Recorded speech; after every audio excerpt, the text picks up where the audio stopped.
સ્વાગત છે તમારું જયશ્રીસ કિચનમાં। તો આજે આપણે બનાવીશું એક મેથીની ભાજીમાંથી એક નવું જ શાક। જો તમે ક્યારેય ન બનાવ્યું હોય તો એકવાર આ રીતે તમે જરૂરથી બનાવજો। તો અહીંયા મેં મેથીની ભાજી લઈ લીધી છે। મેથીની ભાજી એકદમ સરસ ધોઈ કોરી કરી અને કટિંગ કરી લીધું છે।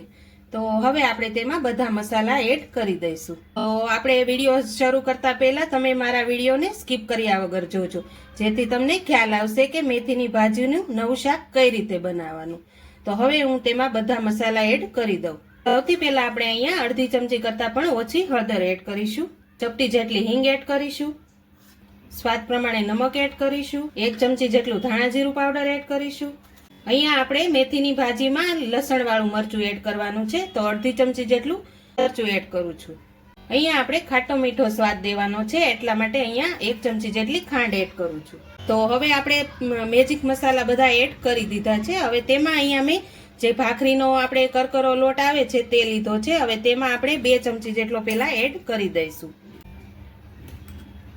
હવે તેમાં અહીંયા આપણે 2 ચમચી જેટલો બેસનનો લોટ છે, તે 2 ચમચી જેટલો બેસનનો લોટ એડ કરી દઉં છું। હવે તેમાં આપણે અડધા લીંબુનો રસ એડ કરી દઈશું। હવે તેમાં આપણે અડધી ચમચી જેટલું તેલ એડ કરી દઈશું। તો હવે આપણે બધા જ મસાલા અંદર એડ કરી દીધા છે। હવે તેને બધા જ મસાલાને એકદમ સરસ રીતે મિક્સ કરી લેવાના છે। તમારા ઘરમાં જો મેથીની ભાજી ન ભાવતી હોય ને તો તમે એકવાર આ રીતે મેથીનું ગોટી બનાવીને શાક બનાવજો, બહુ સરસ એવું બનશે। તો આ રીતે હું બધા જ મસાલા એકદમ સરસ રીતે પહેલા મિક્સ કરી દઉં છું। તો અહીંયા આપણે મસાલા બધા જ સરસ રીતે મિક્સ કરી લીધા છે। હવે થોડું થોડું પાણી એડ કરતા જશું અને લોટને સરસ એવો આપણે બાંધી લેવાનો છે। તો આ રીતે આપણે હાથેથી જ એડ કરવાનું છે। તો આ રીતે થોડું થોડું પાણી એડ કરતા જશું અને તેનું લોટ બનાવી લઈશું। તો અહીંયા મેં લોટ એકદમ સરસ રીતે બાંધીને તૈયાર કરી લીધો છે। હવે તેમાં હું અડધી ચમચી જેટલા અજમા એડ કરું છું। આ રીતે હાથેથી ક્રશ કરી અને અજમા એડ કરી દઉં છું, જેથી આપણને આ શાક પચવામાં એકદમ હળવું રહે। તો અહીંયા આપણે અજમા એડ કરીને પણ બધા સરસ રીતે લોટમાં મિક્સ કરી લીધું છે। હવે તેની આપણે મીડિયમ સાઇઝની ગોળી બનાવવાની છે। તો હું થોડોક તેલવાળો હાથ કરી અને મીડિયમ સાઇઝની ગોળી બનાવું છું। હવે તેની આપણે મીડિયમ સાઇઝની ગોળી બનાવવાની છે, નથી આપણે તેને તળવાની કે નથી તેને સ્ટીમ કરવાની, એટલા માટે આપણે તેને એકદમ મીડિયમ સાઇઝની જ રાખવાની છે। આ રીતની હું બધી જ ગોળી બનાવી અને તૈયાર કરી લઉં છું। તો અહીંયા આપણે બધી જ ગોળી બનાવી અને તૈયાર કરી લીધી છે। હવે આપણે શાકનો વઘાર કરી લઈશું। તો અહીંયા મેં એક પેન મૂકી દીધું છે। હવે તેમાં આપણે મોટી 3 ચમચી જેટલું તેલ એડ કરી દઈશું। તો અહીંયા આપણું તેલ ગરમ થઈ ગયું છે। હવે તેમાં હું અડધી ચમચી જેટલા રાઈ જીરું એડ કરું છું। રાઈ જીરું એકદમ સરસ ફૂટે પછી આપણે તેમાં લીમડાના પાન એડ કરીશું। તો અહીંયા આપણા રાઈ જીરું એકદમ સરસ રીતે ફૂટી ગયા છે। હવે તેમાં આપણે લીમડાના પાન એડ કરીશું, ચમચી જેટલી હિંગ એડ કરીશું। હવે તેમાં મેં અહીંયા ડુંગળી કટિંગ કરીને લીધી છે તે એડ કરી દઈશું। તો અહીંયા આપણે ડુંગળીને એકદમ સરસ રીતે સાતળી લઈશું, થોડીક બ્રાઉન કલરની થાય ત્યાં સુધી આપણે તેને સાતળવાની છે। તો અહીંયા આપણી ડુંગળી પણ એકદમ સરસ રીતે સાતળાઈ ગઈ છે। હવે તેમાં હું ટમેટાની પ્યુરી એડ કરી દઉં છું, એ પણ આપણે એકદમ સરસ રીતે મિક્સ કરી લેવાનું છે।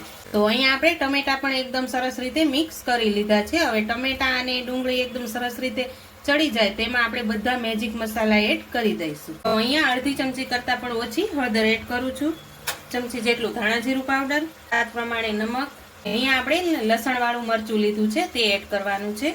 તો હવે આ બધા જ મસાલાને એકદમ સરસ રીતે આપણે મિક્સ કરી લેવાનું। તમે જો એકવાર આ રીતે બધા જ મસાલા એડ કરીને શાક બનાવજો, બહુ સરસ એવું બનશે। તો અહીંયા આપણે બધા જ મસાલા એડ કરી એકદમ સરસ રીતે મિક્સ કરી લીધું છે। હવે તેને એકદમ તેલ છૂટું પડે ત્યાં સુધી આપણે તેને ચડવા દઈશું। તો અહીંયા આપણું તેલ પણ એકદમ સરસ રીતે છૂટું પડી ગયું છે। હવે આપણે તેમાં 2 ચમચી જેટલું હું દહીં એડ કરું છું। અહીંયા દહીં આપણે મોળું લેવાનું છે।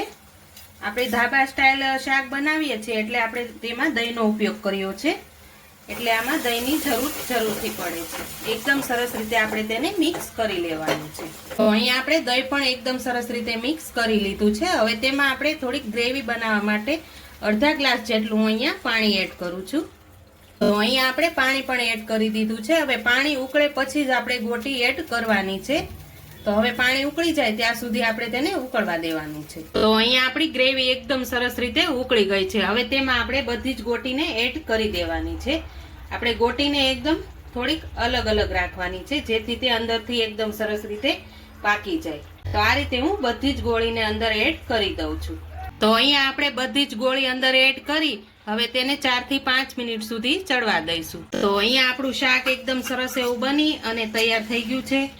તમે જોઈ શકો છો આપણી ગોટી પણ એકદમ સરસ રીતે તળી ગઈ છે.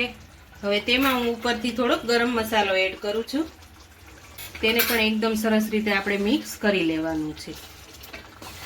તો અહીંયા આપણું શાક બની તૈયાર થઈ ગયું છે. હવે હું ગેસની ફ્લેમ બંધ કરી દઉં છું અને ઉપરથી આપણે થોડાક લીલા ધાણા એડ કરી દઈશું. તો બનીને તૈયાર થઈ ગયું છે. હવે હું એક સર્વિંગ પ્લેટમાં તેને લઈ લઉં છું. તો તૈયાર છે આપણું એકદમ મેથીમાંથી નવું જ શાક બનીને. તમે પણ એકવાર આ રીતે ઘરે જરૂરથી ટ્રાય કરજો અને ઊંધિયાને પણ ટક્કર મારે તેવું આ શાક બની અને તૈયાર થયું છે.